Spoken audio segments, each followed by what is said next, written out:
Dans cette vidéo, je voulais enfin vous montrer un workflow que j'utilise personnellement depuis plusieurs mois maintenant. Je suis souvent amené à rencontrer différents professionnels à travers des événements et j'ai juste horreur de devoir recopier les cartes de visite que je récupère. Donc je me suis créé un workflow qui me permet de scanner les cartes de visite. Donc soit je prends en photo et j'envoie sur Telegram, soit je tape directement le message sur Telegram, soit je dicte directement les informations à mon agent IA qui va tout m'enregistrer en base de données et renvoyer à cette personne un SMS de confirmation avec ma carte VCF plus un email qui présente mes différents services. Je voulais vous montrer ce workflow à travers ce workflow tout simplement.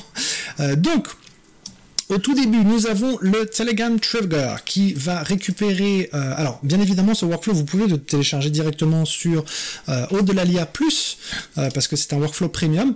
Vous aurez tout ce petit setup que vous aurez plus qu'à suivre pour tout mettre en place.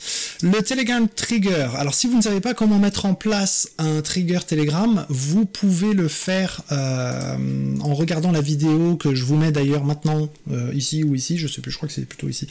Comme ça, je vous montre comment créer un bot Telegram auquel vous pouvez envoyer des messages via N8N.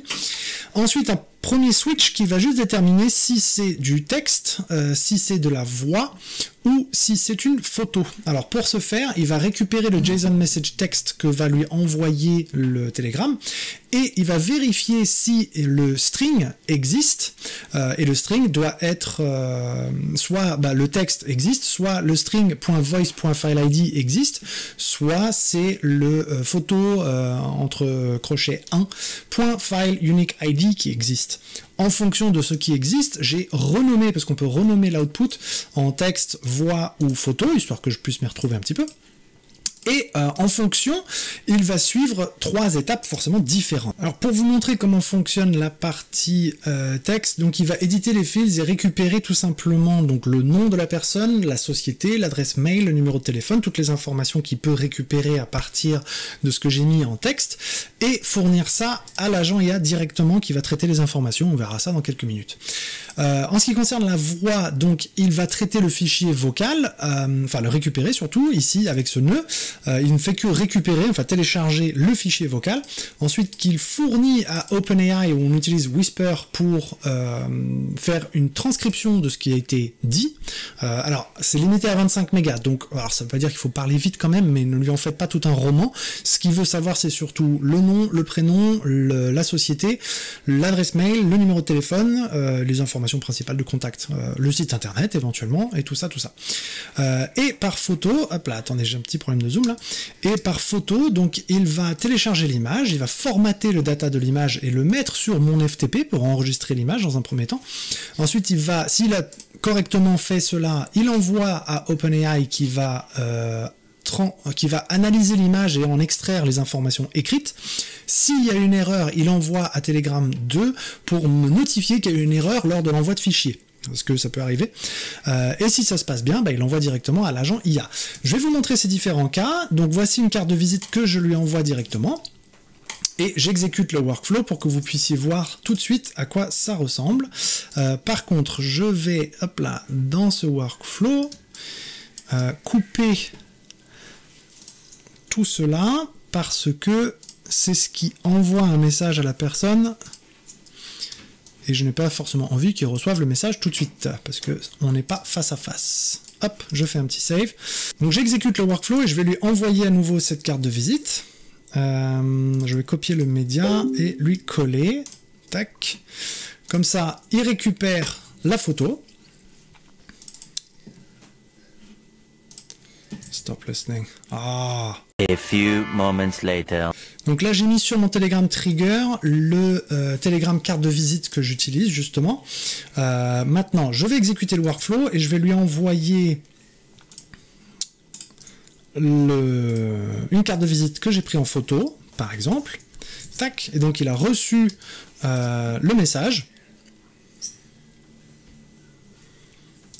Il me dit qu'il a un problème dans Node Image, bien évidemment, parce qu'il ne voit pas le nouveau credential. Alors, comme il ne l'a pas vu, je vais recharger la page. Et maintenant, si je reviens dans tous mes... Hop, Telegram carte de visite.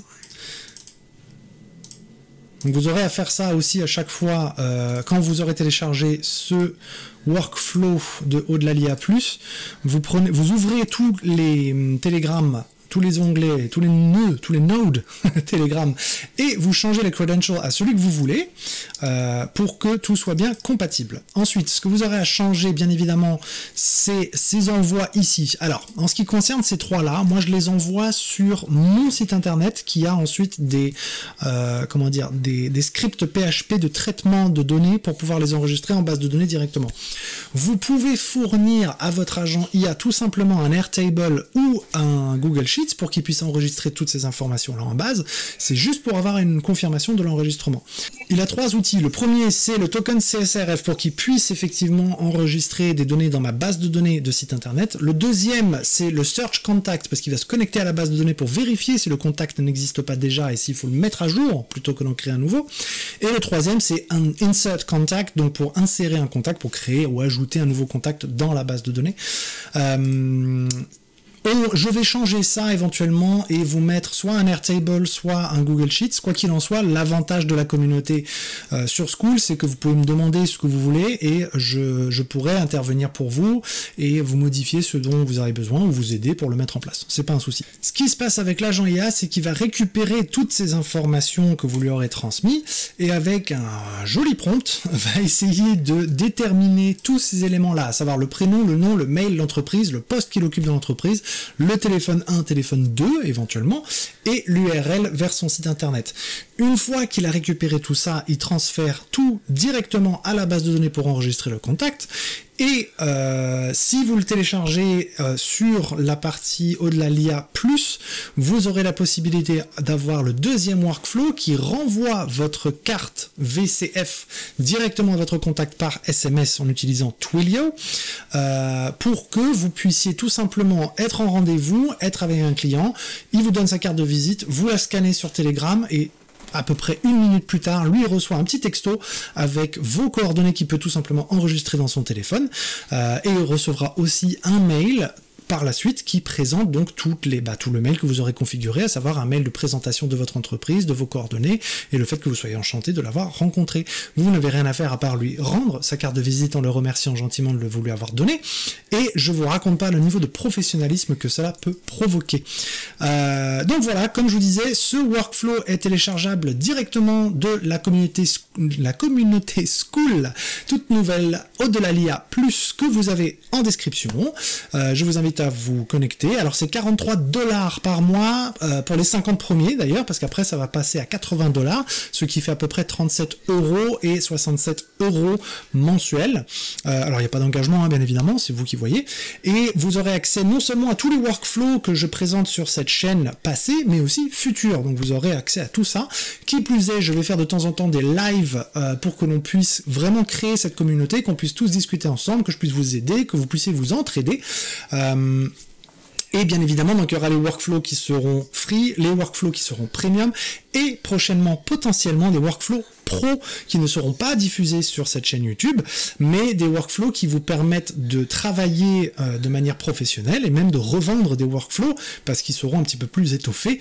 Et moi, je vais de mon côté tenter de faire de plus en plus de vidéos afin que vous ayez de plus en plus de contenu et de facilité dans vos différents métiers. Voilà, c'est tout pour cette vidéo. J'espère qu'elle vous a plu. Que ça soit le cas ou pas, droppez un like parce que ça aide un petit peu pour mon SEO. Partagez la vidéo également parce que vous devez très certainement connaître des gens à qui ça pourrait servir d'être dans les automatisations, dans N8N, dans l'IA, peu importe. N'hésitez pas à mettre dans les commentaires ce que vous pensez de toutes ces petites vidéos afin que je puisse améliorer un petit peu les choses et vous donner exactement ce à quoi vous vous attendez. Et enfin, je vous dis à la prochaine vidéo ou peut-être avec un petit peu de chance, à bientôt sur Skool.